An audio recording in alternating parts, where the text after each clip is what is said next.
Halo sobat anime, salam kenal dan selamat bergabung di sini, di Anime Nai.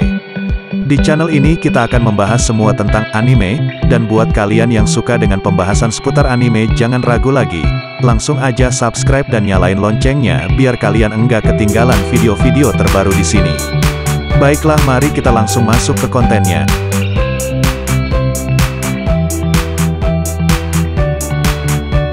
Rakudai Kishino Cavalry Volume 10 Chapter 3, Kekaisaran Vermilion. Iki dan Stella sedang dalam perjalanan ke Vermilion dengan pesawat pribadi untuk para VIP. Pesawat memiliki bar, lounge, ruang teater, kamar tidur dengan tempat tidur double king size, kamar mandi, dan semacamnya. Iki tidak dapat menikmati perjalanan udara semacam ini karena itu bukan sesuatu yang dia kenal dan juga karena Iki khawatir tentang bagaimana dia akan menyapa orang tua Stella. Iki terus memikirkannya saat berada di sofa dan Stella kesal karena Iki tidak memperhatikan apa yang Stella katakan. Iki bertanya apakah ada sesuatu yang disukai ayah Stella, yang Stella jawab mungkin itu adalah Stella sendiri. Stella mengatakan kepada Iki untuk tidak berpikir keras tentang hal itu karena ibu dan saudara perempuan Stella tidak menentang hubungan mereka dan ayah Stella lah yang menentangnya karena dia tidak bisa melepaskan anaknya sedikit. Stella pikir ayahnya akan mengerti jika mereka berbicara karena yang paling dicintai Stella dan terkuat tidak lain adalah Iki. Iki kemudian berbaring di sofa dengan kepala di pangkuan Stella sementara Stella membelai kepalanya dengan lembut dan memainkan poni Iki menggunakan jarinya.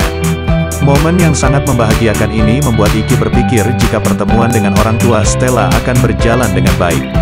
Keesokan paginya, pemandangan Vermilion terlihat oleh Iki dan Stella dari pesawat.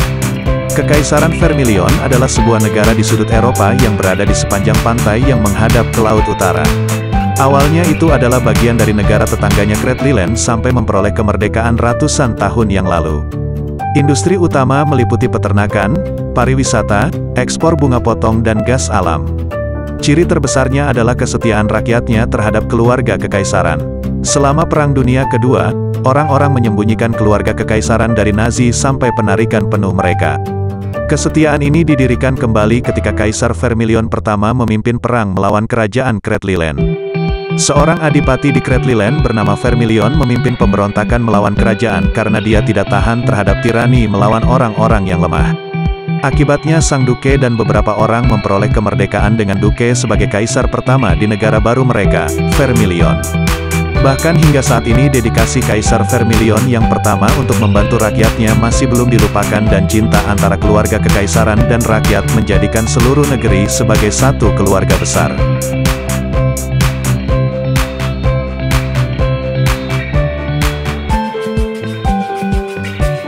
Ketika Iki dan Stella tiba, ratusan ribu orang berada di bandara, bersorak atas kembalinya Stella. Kerumunan memperhatikan Iki, mengenalinya dari TV sebagai seseorang yang menang melawan Stella, memanggilnya tunangan Stella dan mengatakan bahwa Iki terlihat keren dan baik. Seluruh penonton pun menyambut Iki dengan menyemangati dirinya yang membuatnya malu.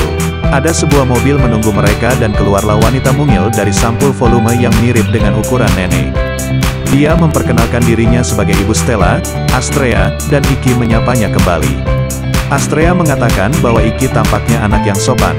Berbeda dari orang yang dia lihat di TV, Astrea kemudian berterima kasih kepada Iki karena ini adalah pertama kalinya Astrea melihat Stella begitu menikmati pertempuran karena tidak ada seorang pun di Vermilion atau Kretliland yang setingkat dengan Stella. Astrea khawatir akan membiarkan Stella pergi ke Jepang tetapi pada akhirnya dia senang karena Stella menemukan pacar yang luar biasa. Stella bertanya apakah ayahnya menonton pertandingan, tetapi Astrea mengatakan ayah Stella tidak menonton pertandingan sampai akhir. Ayah Stella pingsan saat melihat Stella dipotong dalam-dalam oleh Iki di tengah pertandingan dan tetap tidak sadarkan diri selama 3 hari. Setelah bangun, dia mulai mengerahkan pasukan untuk menyatakan perang melawan Jepang, meskipun Astrea dan orang lain bernama Dandelion berhasil menenangkannya. Astrea kemudian mengatakan bahwa ayah Stella ingin pertemuan keluarga dulu dan Iki menunggu sebelum bertemu dengannya. Iki baik-baik saja dengan itu dan kemudian seorang wanita parubaya dari kerumunan bernama Yana menyarankan agar Iki harus berkeliling negara sambil dikawal. Stella kemudian pergi dengan mobil dengan Astrea menuju ke kastil setelah memberitahu orang banyak di sana untuk menjaga Iki. Setelah Stella dan Astrea pergi, Iki berterima kasih kepada Yana karena telah menemaninya tetapi dia mengatakan itu tidak perlu karena dia tidak ingin mendengarnya. Kerumunan kemudian memiliki alat pertanian di tangan mereka dan Yana mengatakan mereka akan segera mengantar Iki ke kedalaman laut. Iki kemudian menghindari pemukul logam yang menyerangnya dan bertanya tentang apa ini.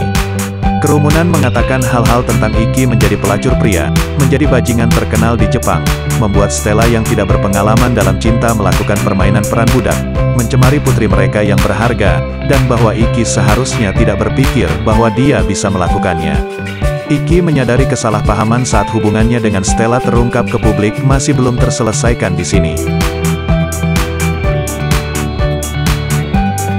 Iki berpikir dia harus menjauh dari kerumunan yang menatapnya dengan mata menakutkan. Iki melewati kerumunan begitu cepat sehingga sepertinya Iki telah menghilang. Iki kemudian mencuri mobil dan kabur dari bandara, tapi di jalan ada tank dengan meriam diarahkan ke mobilnya. Astrea dan Stella yang berada jauh mengira bahwa suara tank yang ditembakkan ke mobil Iki adalah suara kembang api yang menyambutnya. Iki kabur dari mobil dengan memotong atap mobil menggunakan intetsu, dan kemudian menggunakan potongan atap sebagai pelindung. Iki menggunakan kekuatan ledakan yang menghantam perisai untuk melompat ke atas sebuah bangunan di sepanjang jalan. Namun, Iki akhirnya bertemu dengan perwira militer yang dipimpin oleh Signat Iruon, seorang wanita muda dan jenderal tentara Vermilion. Iki memberitahu mereka bahwa rumor yang mereka dengar tentang dia adalah palsu. Tetapi Signat kemudian bertanya apakah semua ini juga bohong ketika Iki masuk ke ruangan di mana Stella berganti pakaian dan kemudian dia melepas pakaiannya sendiri, dan selama pertarungan Iki dan Stella ketika mereka pertama kali bertemu, mereka membuat syarat yang harus tunduk pada yang kalah. Iki tidak bisa menjawab karena itu memang terjadi. Signat kemudian mengatakan bahwa dia sudah mengerti bahwa itu bukanlah sesuatu yang bisa dipercaya dengan mudah dan dia tahu bahwa Stella tertarik pada Iki. Tetapi Stella dicintai oleh semua orang di negara ini terutama setelah mengetahui berapa banyak usaha yang Stella lakukan dan berapa banyak luka yang Stella terima untuk mengendalikan kekuatannya untuk negaranya. Mereka ingin melindungi Stella, jadi mereka tidak bisa menerima pertunangannya dengan Iki. Signat kemudian berkata kepada Iki bahwa orang-orang di Vermilion menantang Iki untuk berduel. Iki menerima tapi Iki mengusulkan sebuah syarat bahwa ketika melawan mereka semua, dan Iki akan menang jika dapat meloloskan diri dari mereka dan mencapai tempat Stella. Setelah Signat menerima kondisinya, Iki memotong atap di bawah kakinya. Berpikir bahwa Iki telah jatuh ke dalam lubang yang dibuat, Signat memerintahkan semua orang untuk mengawasi semua jendela dan pintu di gedung itu. Namun, Iki tidak jatuh ke dalam lubang dan benar-benar digantung di tepinya dengan menyambarnya dengan jari-jarinya. Iki melompat kembali ke atap setelah semua orang pergi dan kemudian meninggalkan gedung dengan melompat ke atap gedung lain. Para prajurit kemudian memperhatikan tipuan itu dan mencoba menembak Iki, tetapi Iki menghindari semua peluru yang ditembakkan ke arahnya saat melompat di antara atap. Meskipun Iki pada akhirnya kabur, Signat berpikir bahwa Iki tidak akan bisa terlepaskan dari gadis-gadis itu.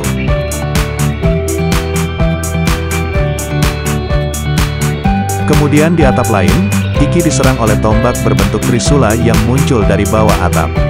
Sementara gerakan Iki dihentikan oleh tombak, seorang penembak jitu menembakkan peluru ke arahnya tetapi Iki menendang tombak tersebut untuk bergerak dan memotong peluru tersebut menjadi dua. Potongan peluru terus bergerak tapi Iki berhasil menghindarinya dan mereka berhenti bergerak saat mengenai atap. Penembak jitu yang menggunakan senapan mendarat di atas atap, dan pengguna tombak keluar dari atap seolah-olah itu adalah permukaan air. Pengguna tombak adalah seorang gadis berkulit sawo matang bernama Tilmit Graci dan pengguna senapannya adalah seorang gadis bernama Mirialia Regi, keduanya siswa dari Vermilion National Magic Institute. Mereka mengatakan bahwa mereka baik-baik saja dengan siapapun yang dinikahi Stella, tetapi mereka mengejar Iki karena ada hadiah Dead or Alive untuk Iki yang nilainya setara dengan 100 juta yen. Tilmit dengan perangkatnya, yaitu Triaina, mengubah bahan atap sehingga dia bisa menyelam di dalamnya seperti lautan menggunakan kemampuan yang disebut Stone Dive. Pada saat yang sama, Mirialia menembakkan Calamity Bullet Triple Rapid Fire, di mana 3 peluru yang ditembakkan bisa melengkung dan terus mengejar Iki bahkan setelah Iki mengelak. Ini adalah kemampuan konsep hit mutlak dari perangkat Mirialia yaitu Kaspar. Tidak peduli berapa kali mereka dipukul mundur atau dipotong, peluru akan terus mengejar musuh sampai mengenainya. Sambil menghindar, Iki bertujuan agar peluru menghantam cerobong asap agar bisa berhenti. Namun, tombak Tilmit keluar dari cerobong asap dan terus menyerang Iki di segala arah, mencegah Iki menggunakan dinding untuk menghentikan peluru. Iki berkomentar bahwa mereka membuat kombinasi yang baik dan Tilmit menjawab itu jelas karena dia dan Mirialia adalah 2 dari 3 ksatria peringkat C di Vermilion. Mirialia melepaskan kendali peluru ketika mereka kehilangan kecepatan dan kemudian menembakkan peluru baru untuk menggantikannya.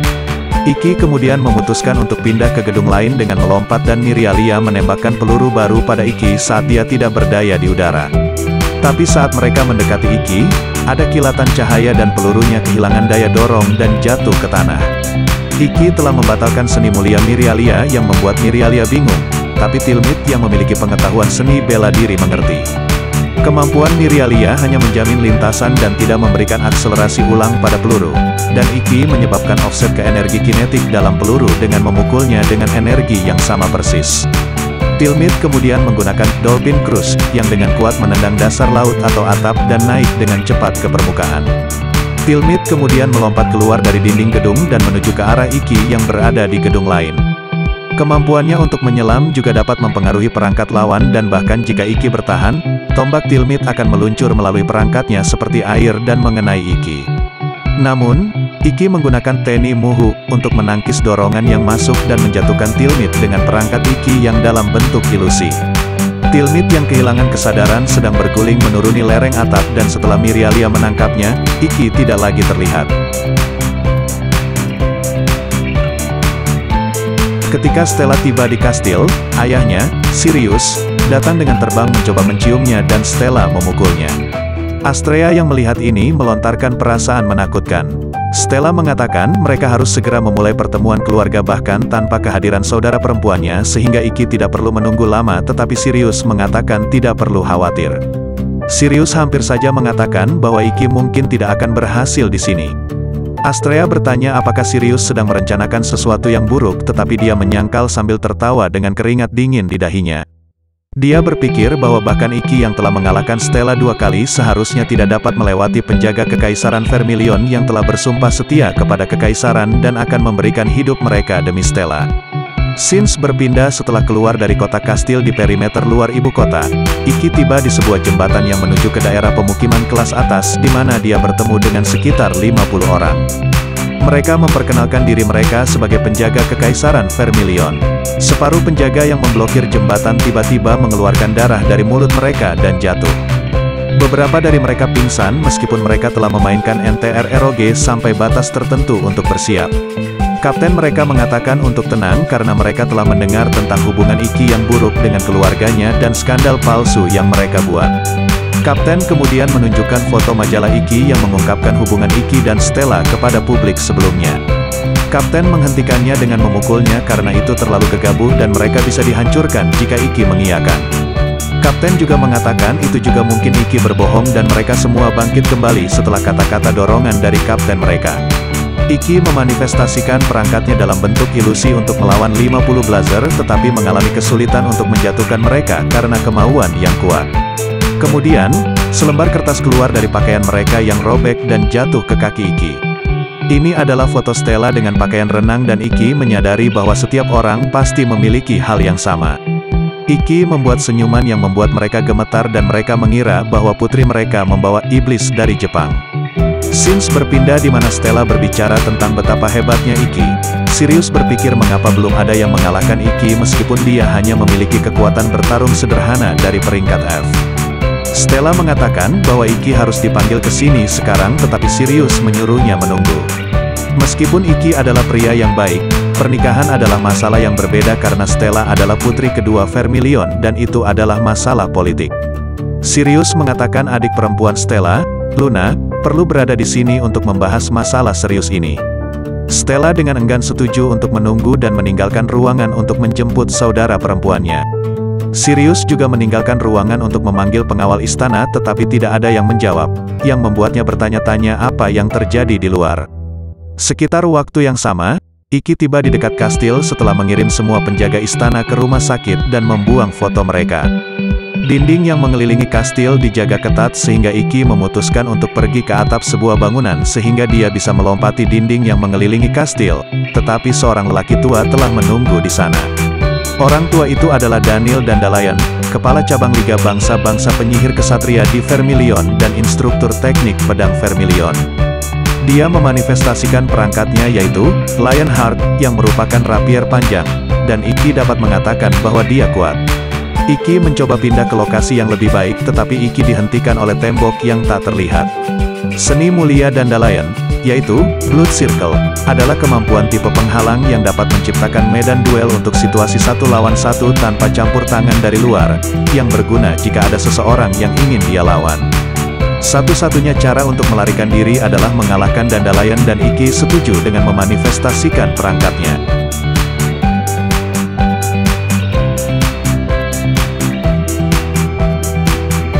Dandelion telah meraih keuntungan dengan pedangnya yang lebih panjang dan gerakan Iki menjadi terbatas saat mereka bertarung di atap dengan seni mulia Dandelion mencegahnya pergi. Jadi, Iki menyerang dengan cara yang sama seperti Dandelion di mana mereka saling bertukar tusukan. Tusukan Dandelion cepat tapi Iki menghadapi serangan yang lebih cepat seperti Yamata no Orochi, milik Kuraudo, Sanrensei, milik Moroboshi dan tebasan pedang Edelweiss.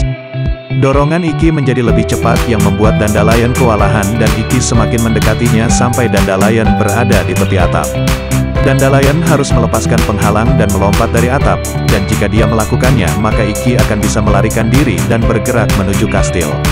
Saat Iki hendak menerobos, Iki mencegat dorongan masuk dari Dandelion. Namun, Iki akhirnya ditusuk di bahu yang membuat Iki bingung. Dandelion menyerang Iki dengan tusukan cepat dan hampir memukulnya lagi meski Iki berhasil menangkisnya. Alasannya adalah karena meskipun pedang Dandelion berhasil ditangkis, bagian bilah pedang itu akan berputar seperti ular seolah-olah hidup dan mendaratkan tusukan. Dandelion kemudian melepaskan serangan yang disebut Koh Dusut. Serangan tersebut merupakan rangkaian dari 5 tusukan yang akan mengenai 5 titik vital pada tubuh Iki secepat kilat dan membentuk pola luka menyerupai salib selatan. Namun, Iki menghentikan serangan tersebut dengan memblokir tusukan pertama dengan gagang pedangnya dan pada saat yang sama Iki menggunakan tubuhnya sendiri untuk mendorong Dandelion kembali.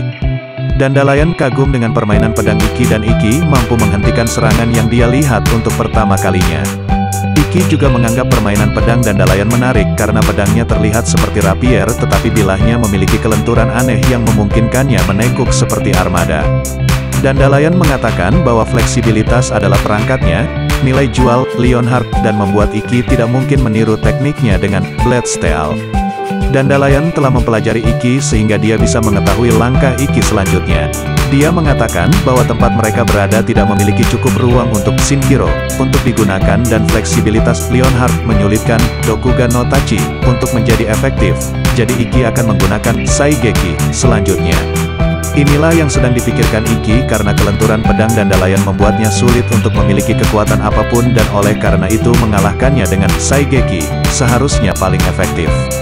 Sebelumnya, jumlah kekuatan yang dibutuhkan untuk Saigeki hanya bisa dicapai dengan Itosura, tapi sekarang Iki mampu menghasilkan kekuatan yang cukup untuk itu dengan permainan pedang Edelweiss. Iki kemudian menggunakan Saigeki, tapi Dandelion berhasil memblokirnya dengan menerima ujung pedang Iki dengan ujung pedangnya sendiri, yang seperti bagaimana Edelweiss menghentikan Saigeki milik Iki sekali sebelumnya. Akurasi sudut dan waktu rilis mana memungkinkan Dandelion menghentikannya. Dandelion mengatakan dialah yang mengajari Stella ilmu pedang dan Saigeki, Iki hanyalah permainan anak-anak dibandingkan dengan ayunan pedang Stella. Meski begitu, Iki tersenyum dan kemudian menyatakan akan menerobos Dandelion pada serangan berikutnya. Iki kemudian meluncurkan Saigeki lain tapi kali ini Iki melemparkan pedangnya ke Dandelion menggunakan jurus Saigeki. Dandelion menggunakan semua kekuatannya untuk menangkis serangan itu dan mengira Iki sekarang tidak berdaya.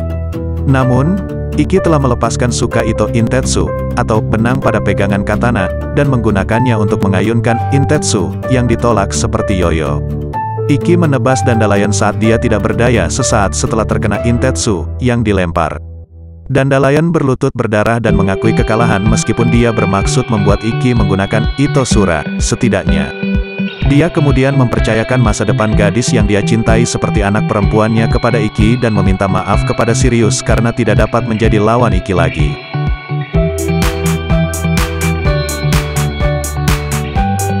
Setelah mengalahkan Dandelion, Iki melewati tembok dan memasuki kastil melalui jendela yang terbuka. Namun, di dalam kamar ada seorang wanita dengan pakaian dalam seperti yang ditunjukkan oleh salah satu foto berwarna. Iki berharap bisa lari tapi malah ditarik dari bingkai jendela ke dalam ruangan dan kemudian wanita itu menutup jendela dan tirai. Wanita itu tertawa dan mengatakan bahwa meskipun Iki melawan seluruh tentara dan orang-orang, dia tidak berharap Iki mencapai kastil dan terlebih lagi memasuki kamarnya. Iki menyadari bahwa dia memiliki warna rambut yang sama dengan Astrea dan menyadari bahwa dia adalah saudara perempuan Stella, Lunayais. Luna kemudian melihat Iki terluka dan menyuruh Iki melepas pakaian Iki sehingga dia bisa merawatnya. Iki mengatakan dia akan membiarkannya setelah Luna berpakaian, tetapi Lunayais mengatakan nanti karena dia tidak akan mati karena kulitnya dilihat oleh Iki. Saat Iki melawan, Stella tiba-tiba memasuki ruangan dan melihat adiknya dan kekasihnya sedang setengah telanjang. Scenes berpindah kemudian di ruang makan. Semua orang di sana baru saja mengetahui semua yang terjadi pada Iki sejak Iki tiba di negara itu. Astrea dan Lunayais kecewa dengan Sirius, sedangkan Stella sangat marah padanya. Stella senang sebelumnya karena Stella pikir ayahnya serius memikirkan Iki dan Stella, jadi Stella tidak percaya mereka melakukan hal-hal buruk pada Iki. Dengan air mata berlinang seperti yang ditunjukkan di salah satu foto, Stella mengatakan dia mencintai semua orang di negara ini dan dia ingin Iki juga mencintai mereka. Dia kemudian pingsan di lantai sambil menangis seperti anak kecil. Iki pergi untuk menenangkannya dengan memeluknya, yang mengganggu Sirius tapi Lunayais menyuruhnya untuk tetap duduk. Sambil menyeka air matanya, Iki mengatakan dia tidak membenci semua orang di negara ini. Faktanya, Iki menjadi menyukai mereka karena mereka akan berbuat sejauh itu untuk gadis yang dia hargai dan dia ingin menjadi keluarga dengan semua orang di negara yang hangat dan menyenangkan ini. Iki kemudian berdiri dan menghadapi keluarga Stella, memanggil mereka kakak, ibu dan ayah. Sirius berkata, "Siapa yang kau panggil ayah?" Tapi Astrea menyuruhnya diam sambil memutar daun telinga Sirius, memungkinkan Iki untuk memperkenalkan dirinya kepada keluarga Stella. Iki mengatakan bahwa meskipun dia bukan seseorang yang berstatus tinggi, cintanya pada Stella tidak kalah dari semua orang di negara ini. Iki meminta mereka mengujinya sampai mereka puas, dan memberikan Stella kepadanya ketika semua orang tidak lagi meragukannya. Sirius menolak untuk menerimanya tetapi kemudian berubah pikiran setelah para wanita di keluarganya mencoba mengabaikan keberadaannya.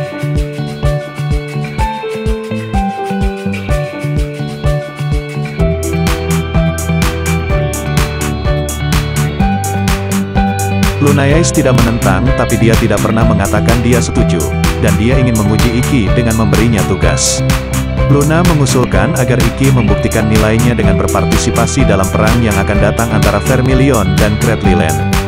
Ketika negara-negara anggota Liga Bangsa-Bangsa Ksatria Penyihir berperang satu sama lain, pengaturan dibuat untuk memastikan perang dilakukan dalam kondisi yang adil. Alih-alih pertempuran berdarah skala besar dengan senjata dan pasukan konvensional, kemenangan dan kekalahan ditentukan oleh duel antara perwakilan kedua negara dengan ketentuan yang dibuat untuk pemenang dan pecundang.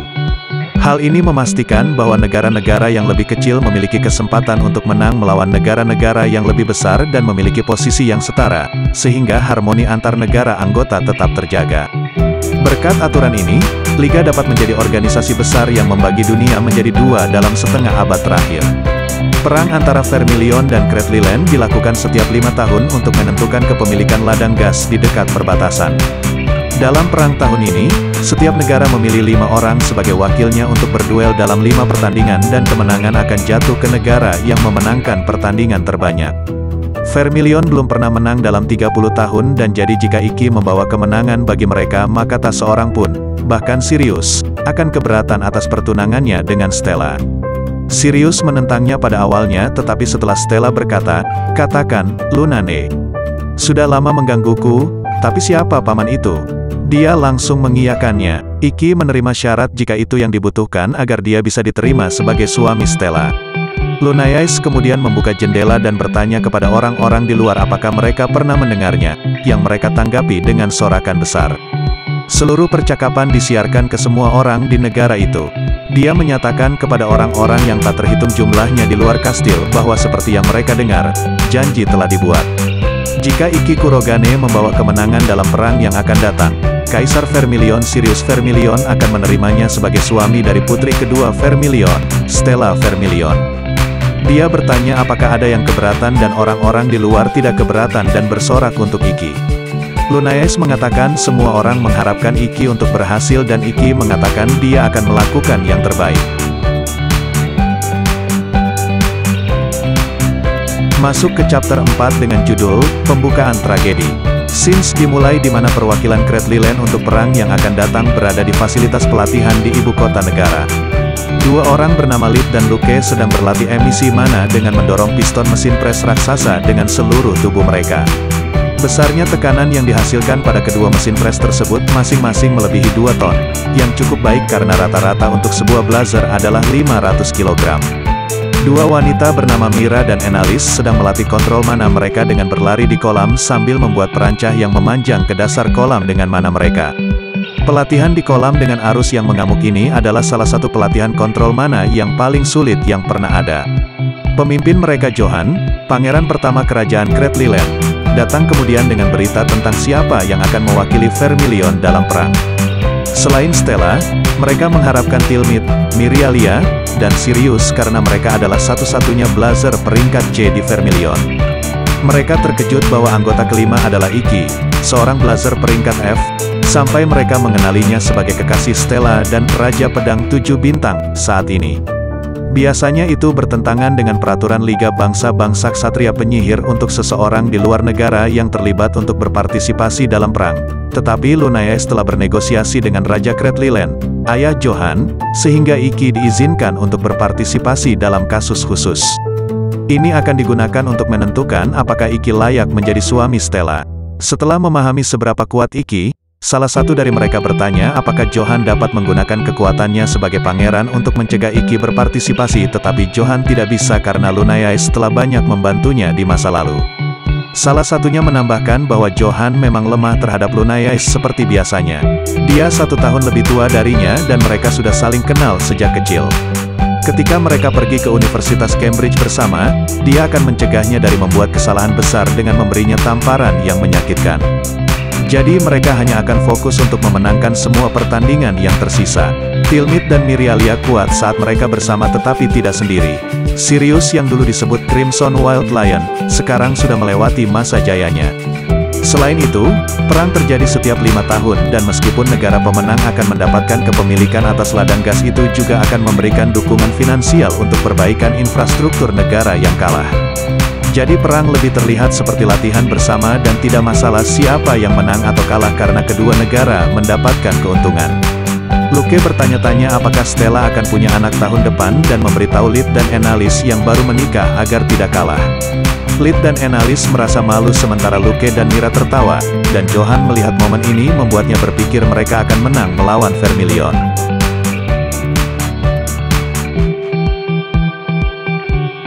Tiba-tiba, seorang anak yang memakai hoodie seperti yang terlihat di foto terakhir tiba-tiba muncul di dalam kamar. Dia mengatakan bahwa perang adalah lelucon tetapi tidak bisa ditolong karena mereka tidak memahami nikmatnya menyembelih dan mengambil barang, jadi dia akan mengajari mereka. Johan, yang merupakan ksatria peringkat B dan yang terkuat di timnya, adalah satu-satunya yang menyadari bahwa anak ini berbahaya dan mereka tidak bisa menang melawannya. Johan berteriak pada rekan satu timnya untuk lari, tapi Johan memanifestasikan perangkatnya yang merupakan tombak ksatria emas yang disebut chariot atau tank emas, dan menusuk Lid di dada. Lid jatuh ke tanah dan tidak bergerak, yang menyebabkan istrinya Enalis berteriak histeris. Mira memanifestasikan perangkat pistol gandanya, bertanya pada Johan apa yang dia lakukan. Johan menyadari dia tidak bisa menggerakkan tubuhnya atas kemauannya sendiri dan menyuruh yang lain untuk menjauh dan lari. Luke menyadari bahwa anak berkerudung itu ada di belakangnya dan melompat ke arahnya dengan alat berbentuk pisau. Namun, tubuhnya tiba-tiba berhenti bergerak di udara dan kemudian ditusuk berkali-kali dari bawah oleh Johan yang mendekatinya.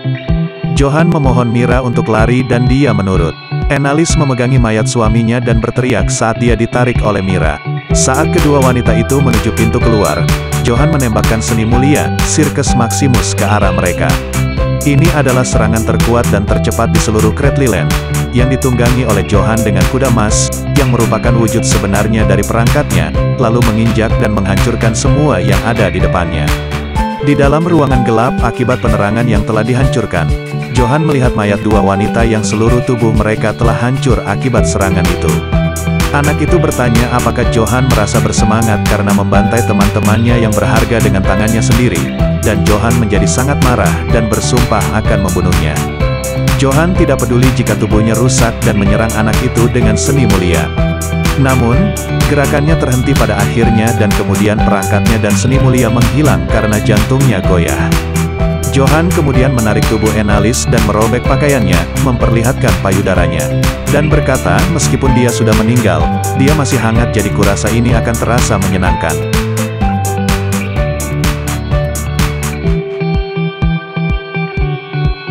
Kemudian, Raja Boneka Orgaule terlihat gemetar karena senang mendengarkan suara daging yang dipukul berulang kali. Untuk sesaat, suara Johan memohon maaf bisa terdengar tapi sekarang bahkan isakan itu berhenti. Orgaule juga menantikan untuk melihat seperti apa wajah Stella saat orang-orang, keluarga, dan orang yang paling dicintainya hancur dan dia yakin itu akan lucu. Dia kemudian melepaskan benang tipis dan menyebar ke seluruh negeri, memukul banyak orang. Dengan demikian perlahan-lahan menjadi negaranya sendiri, Wonderland atau Kerajaan Boneka. Tidak seorang pun termasuk orang yang ditangkap memperhatikan atau mengetahui bahwa mereka telah menjadi bonekanya. Perang yang akan dikenal sebagai Perang Vermilion, akan segera dimulai. Di markas besar Liga Bangsa-Bangsa Ksatria Penyihir di Inggris, ada ruangan yang hanya bisa dimasuki oleh pemimpin cabang dan 10 ksatria peringkat dunia teratas. Di dalam ruangan, ada seorang pria muda di depan monitor menjelaskan kepada orang yang tinggi tentang situasi di mana sekitar 1000 orang di seluruh dunia telah kehilangan kesadaran sekitar waktu yang sama. Gambar orang kecil dengan hoodie yang diambil di Kretliland 2 hari setelah kejadian kemudian muncul di monitor. Orang yang tinggi itu gemetar saat melihatnya. Pria muda yang menjelaskan di depan monitor itu mengatakan bahwa orang yang ditampilkan di monitor menyebabkan gangguan yang banyak bahkan untuk seseorang dari Rebellion, meskipun tidak biasa bagi Number atau 12 Apostle untuk melakukan tindakan independen. Masalahnya adalah dia keluar di siang hari dengan daging dan darahnya sendiri, bukan sebagai boneka, dan dia menggunakan kemampuannya untuk mengontrol boneka di tempat terbuka demi kenyamanannya sendiri. Itu adalah sesuatu yang tidak dapat diabaikan oleh Liga karena itu adalah Raja Boneka Orgaule, yang merupakan desperado yang bahkan jauh lebih merepotkan daripada pemimpin pemberontakan, yaitu Sang Tiran. Pemuda itu memerintahkan orang yang tinggi, yaitu Ascarid, untuk pergi ke Vermilion karena dia lebih mengerti dari siapapun betapa menakutkannya Orgaule. Volume itu berakhir dengan Ascarid meninggalkan ruangan, dan mengepalkan tinjunya dengan marah begitu kuat hingga darah menetes.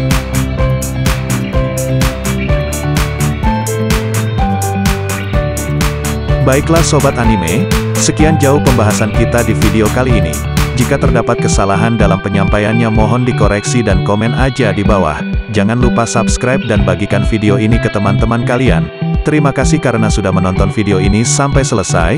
Like jika kalian suka dengan pembahasannya dan dislike kalau enggak suka enggak apa-apa. Sampai ketemu di video-video selanjutnya.